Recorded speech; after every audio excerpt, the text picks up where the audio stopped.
నమస్తే అండి. ఈ శ్లోకాలు ఇవి తిరుమల రామచంద్ర గారని సంస్కృతాంధ్ర పండితుడు ఆయన. హంపి నుంచి హరప్ప దాకా అని ఒక బుక్ రాశాడు. దాంట్లోంచి తీసుకున్నాను నేను. సత్యం తపో జ్ఞానం అహింసతాచ విద్యుత్ ప్రమాణంచ సుశీలతాచ ఏతానియో ధారయతే స విద్వాన్ నా కేవలం యహ్ పఠతే స విద్వాన్. అంటే వట్టి చదువు చదివినవాడు విద్వాంసుడు కాడు. సత్యం, తపస్సు, జ్ఞానం, అహింస, విద్వాంసుల ఎడల వినయంతో ప్రవర్తిస్తూ వారికి నమస్కరించి గౌరవించడం ఉత్తమశీలం. ఈ గుణాలు ఉన్నవాడే విద్వాంసుడు. కేవలం చదువు చాలదు, చదువుతో పాటు ఆత్మగుణాలు అలవర్చుకోవాలి.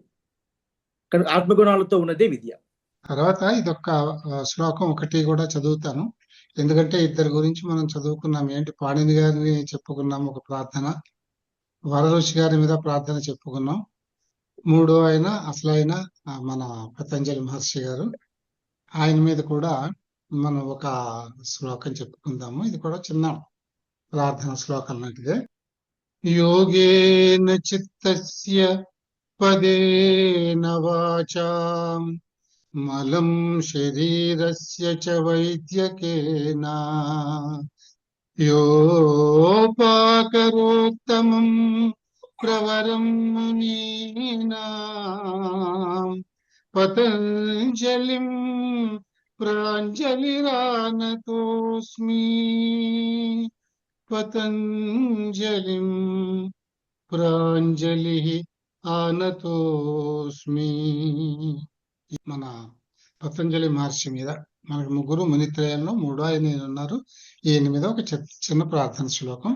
ఇందులో ఏమిటంటే, ఇందులో మనం ఈ పతంజలి మహర్షి గారు మనకి ఏ విధమైనటువంటి ఉపకారాలు చేశారు అనేది చెప్పి, అటువంటి మహానుభావుడికి నేను చేతులు జోడించి శిరస్సు వంచి నమస్కరిస్తున్నాను అని చెప్తున్నాను అన్నమాట.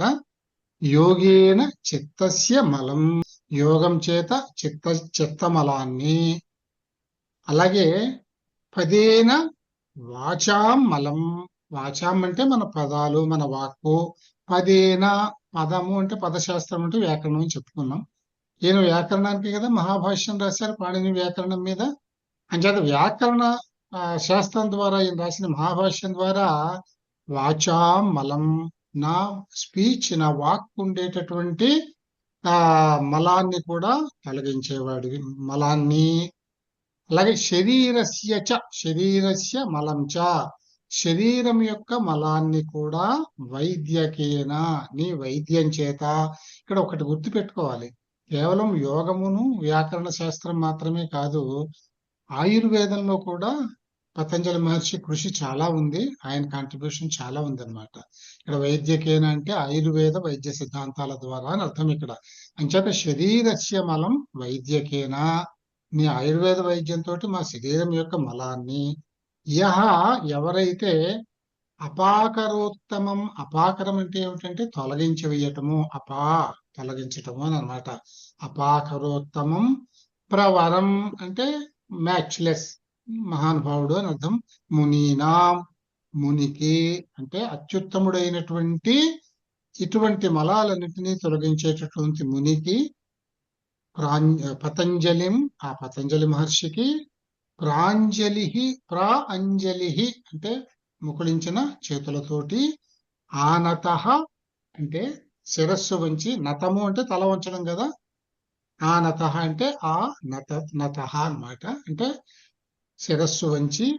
అస్మి నమస్కరిస్తున్నాను, ప్రాంజలి ఆనతోస్మి. ఇది దీనికి అర్థం. ఇది చక్కటి శ్లోకం ఇది. తప్పకుండా ఇవన్నీ ఒక్కొక్కసారి చదువుకుంటే సంతోషంగా ఉంటుంది, గుర్తుపెట్టుకుంటాను. ఇప్పుడు మనం మన పాఠంలోకి పెడదాం.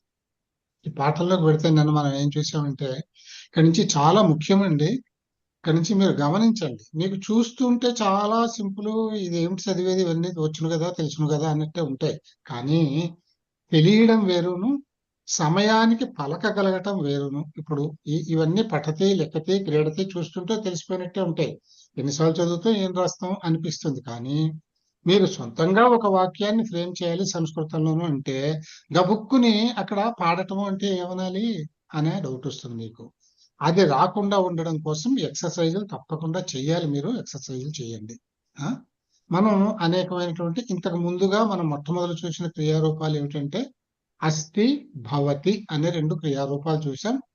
అస్తికి స్తః సంతి ద్వివచన బహువచన రూపాలు, భవతికి భవతః భవంతి ద్వివచన బహువచన రూపాలు. ఇవి చూసాం మనం. ఇక్కడ ఇంకా ఎన్నో క్రియారూపాలు చూసాం మనం, క్రియాపదాలు. పఠతి, లిఖతి ఇటువంటివన్నీ కూడా మనం చూసాము. అలాగే ఈ నమతి. ఇప్పుడు ఇక్కడ ఏం చేశారంటే ఇదే వెర్బ్స్ చూడండి, ఈ కింద నిన్న చెప్పాను నేను, ఒక గర్ల్ ని చూపిస్తూ కూడా ఇవే వెర్బ్స్ రాశాడు. అంటే ఇక్కడ ఉద్దేశం ఏంటంటే వెర్బ్కి లింగ భేదం ఉండదు. లింగం ఏదైనా కానీ వెర్బ్ అదే ఉంటుంది, వచన భేదం ఉంటుంది. ఉత్తిష్టతి, నమతి, ఆ, ప్రక్షాళయతి, ఉమ్, భ్రమతి అంటే నడుస్తున్నాడు, ఓకే. స్నానతి, రమతి అంటే తిరగటము అని, భ్రమించటం, తిరగటం, రోమింగ్ అన్నమాట, రోమింగ్. స్నాతి, స్నానతి, స్నాతి, స్నాతి, స్నాతి, స్నాతి, అర్చతి. అచ్చతి, 7 ఖాదతి రాశారు. అది ఖాదతి, 8 పిబతి, 9 కనిపించడం లేదు. 9 9 రాయండి. గచ్చతి, గచ్చతి. అంతే అంతే. 10 ఆరోహతి, ఉపవిశ్యతి, ఉపవిశతి, ఉపవిశతి, క్రీడతి, కాదు కాదు, కిందకి రండి, అవతరతి, 12 నంబర్ చూడండి. ఇదేంటి? అవతరితి, అవతరతి, అవతరతి. అవతరతి అంటే ఏమిటి? దిగడం, దీనికి అవతరించడం. ఆపోజిట్ వర్డ్ ఏమిటి? అవతరతికి ఆపోజిట్ ఏమిటి? Climbing and getting down uncle. ఆరోహతి, ఆరోహతి. Correct correct. ఆరోహతి, అవతరతి, అది కరెక్ట్. ఓకే. ఇది గమతి అని వచ్చేది, ఇది వస్తున్నాడు, ఆగచ్చతి. ఆగచ్చతి. Okay okay. ఉమ్, ప్రవిశతి, అంటే పశ్యతి. ఎంటర్. ప్రవిశతి అంటే ఎంటర్. ప్రవేశించి. ఇది ఇది పశ్యతి, పశ్యతి. కరెక్ట్. పఠతి, పఠతి, కరెక్ట్. లిఖతి, వండర్ఫుల్.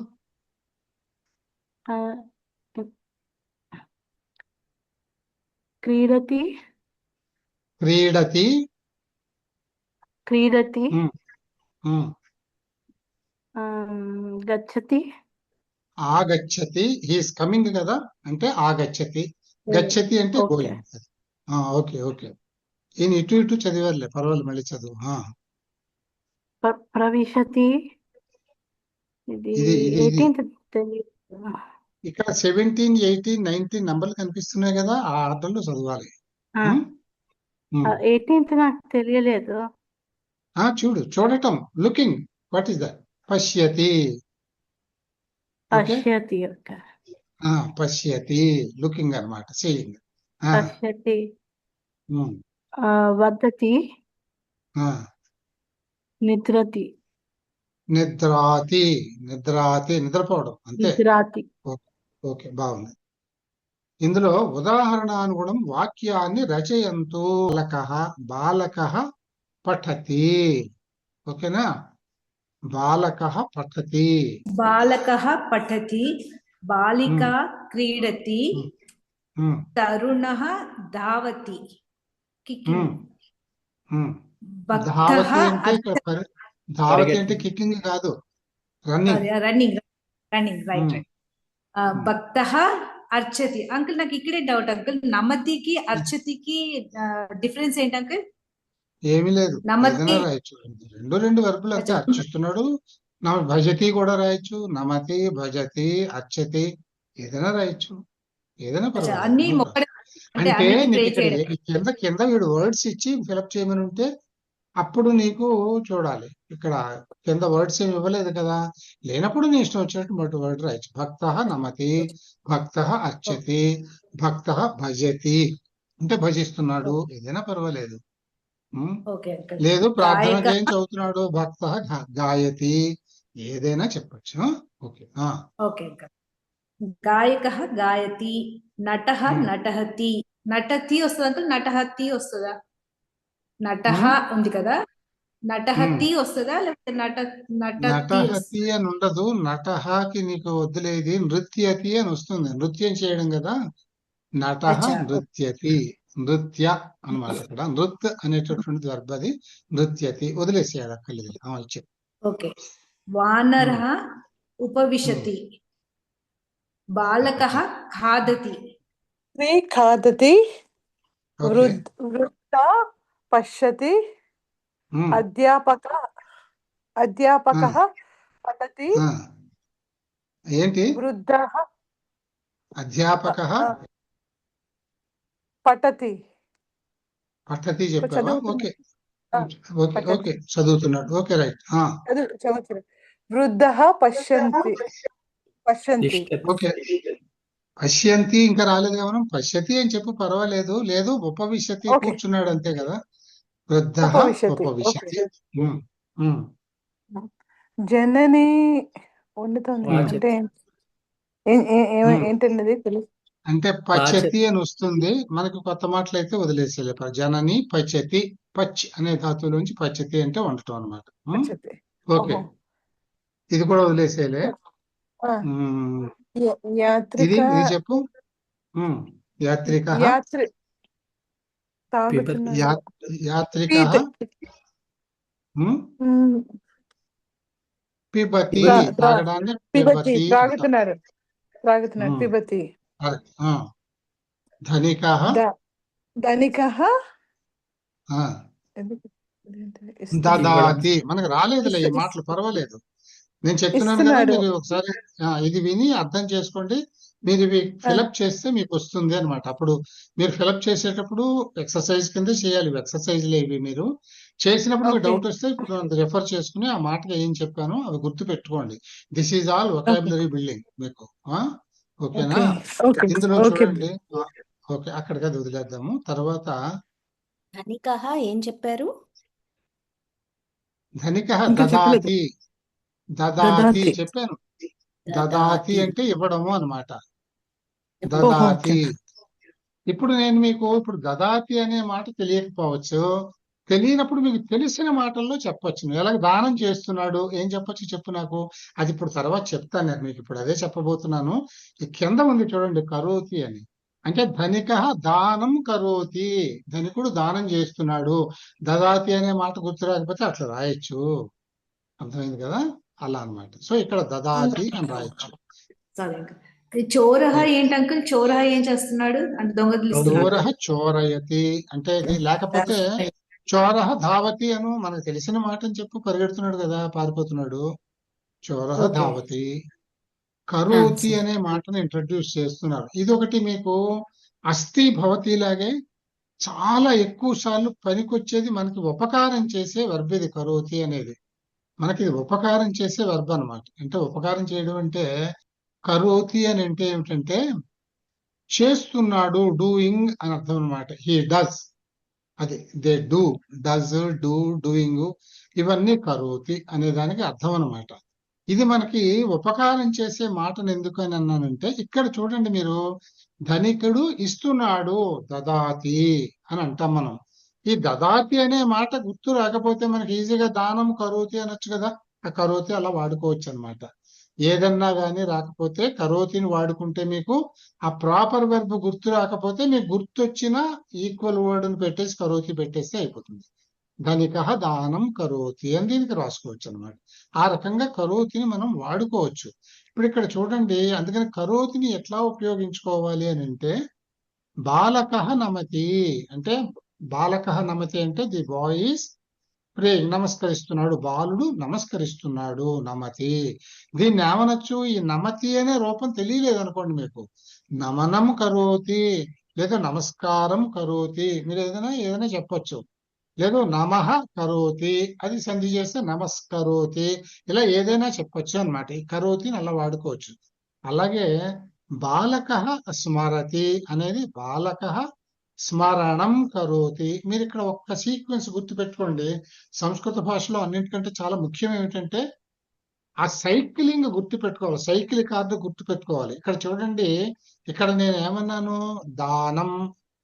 దీనికి ధనిక దా అనేటటువంటిది రూట్ వెర్బ్, దానికి వెర్బ్ దదాతి అనేది ఇవ్వడము. లేకపోతే ఇక్కడ వెర్బ్ ఏమిటి, రూట్ వర్డ్ ఏంటి, రూట్ వర్డ్ ఏమిటి, దా అనేది. దాలోంచి దదాతి అని వస్తుంది.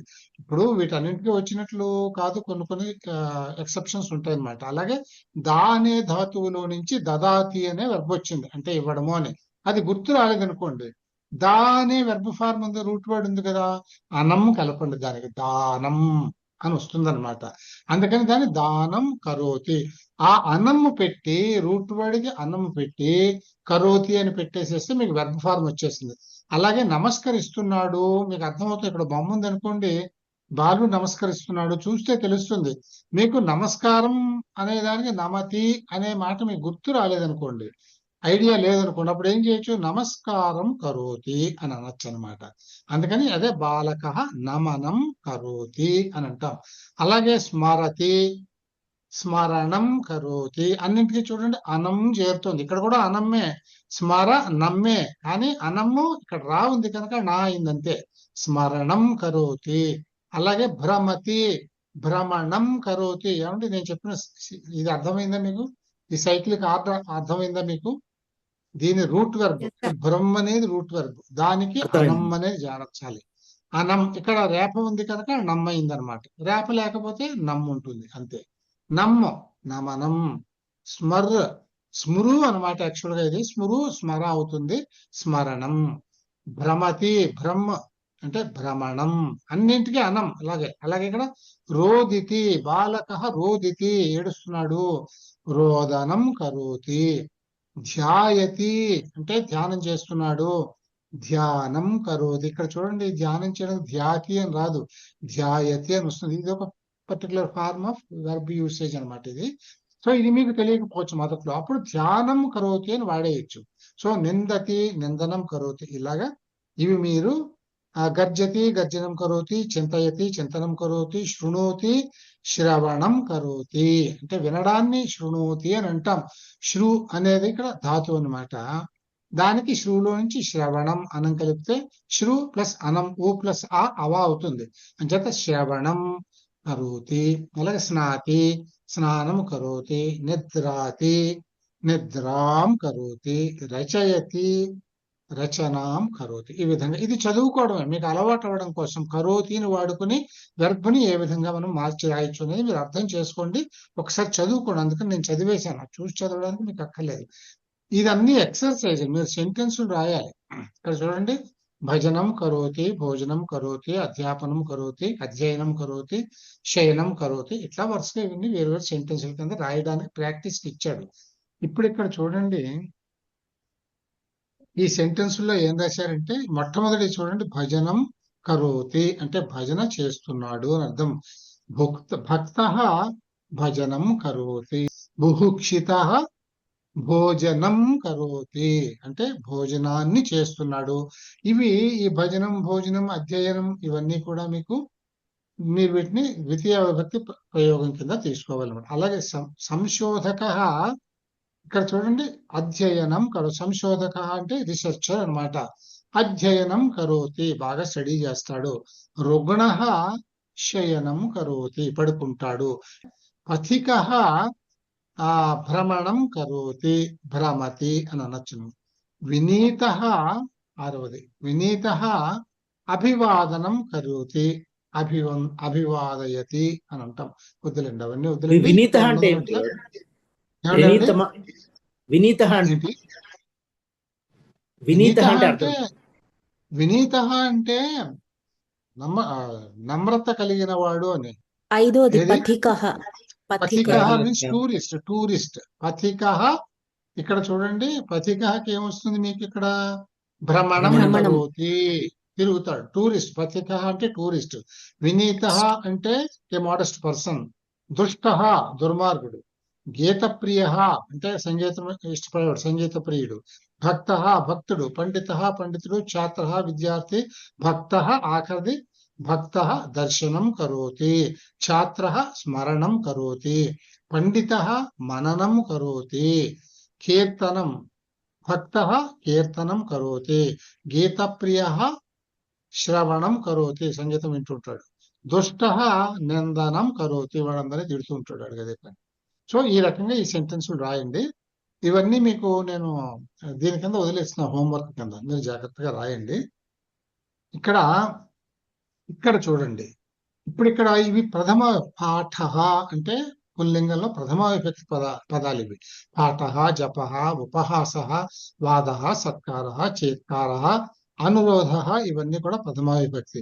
ఇప్పుడు ఇక్కడ ఏం చేస్తున్నాడు, కరోతి వాడేటప్పుడు మనం ఏం చేయాలి, ద్వితీయ విభక్తి రూపం వాడాలి. అంటే పాఠ కరోతి అనం కదా, పాఠం కరోతి అంటే పాఠాన్ని చేస్తున్నాడు. చేయడం అంటే చేయడం, చదవడం అనుకోండి. అధ్యాపక పాఠం కరోతి అంటే పాఠం చెప్తున్నాడు అని అర్థం అనమాట. పాఠం చేస్తున్నాడు అంటే అధ్యాపకుడు పాఠం చెప్తున్నాడు. పాఠ అనే శబ్దం ఇక్కడ ఇచ్చాడు, అమ్మని వస్తుంది అనమాట. పాఠం, జపం, ఉపహాసం, ఈ విధంగా ఇక్కడ మీరు ఫిలప్ చేసి ఇది కూడా ఎక్సర్సైజ్ చేయండి. మునివరహ ఇక్కడే ఉంది చూడండి, కరోతి ఇస్ కామన్ అన్నింటికి. ఈ చివరి శబ్దం కరోతియే ఉంటుంది.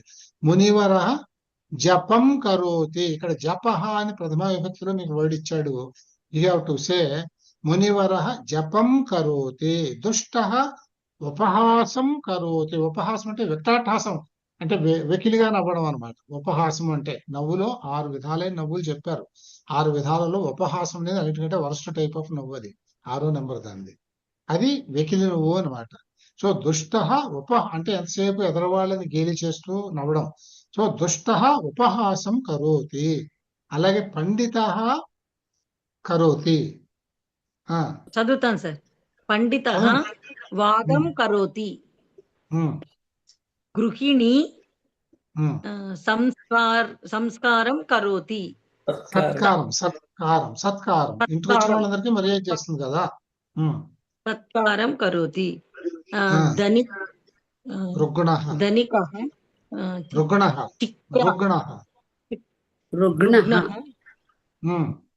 ఇది రుగ్ణః చిక్రార సార్. అది చీత్కారం అంటే మొక్కడం, మూలగటం అంటామే, అది చీత్కారం.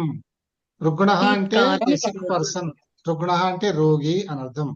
రుగ్ణ చీత్కారం కరోతి, రోగి మూలుగుతూ ఉంటాడు అని అర్థం. ఓకే, తర్వాత ధనికః అనురోధం కరోతి. కరెక్ట్. సజ్జనః త్యాగం కరోతి. కరెక్ట్. అధ్యాపిక పరిష్కారం కరోతి. అంటే ఏమిటి పరిష్కారం కరోతి అంటే? మీ డౌట్లను పరిష్కరిస్తుంది. నృపః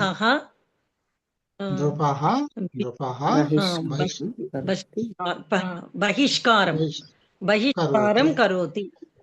కనుక చూశారు కదా మీరు, మన అస్థి భవతి లాగే కరోతి కూడా చాలా వాస్ట్ గా మనకి ఉపయోగించేటటువంటి వెర్బ్ అన్నమాట. కరోతికి ఇక్కడ కురుతః కుర్వంతి అనేది ఒకటి. ఈ కరోతి అనేది మీకు వెర్బు, ఇది ఏకవచనం. మీకు ఎప్పుడు గుర్తుపెట్టుకోండి, ఈ వెర్బులన్నీ కూడా మనం థర్డ్ పర్సన్ లోనే చదువుతున్నాము మనం. అంటే ప్రథమ పురుషంలోనే ఇవన్నీ ఫార్మ్స్. అది మధ్యమ పురుష, ఉత్తమ పురుష అంటే ఫస్ట్ పర్సన్ గానీ సెకండ్ పర్సన్ గానీ అయితే ఫార్మ్స్ మారుతాయి. మనం ఇంకా రాలేదు, ఇవన్నీ థర్డ్ పర్సన్ కే.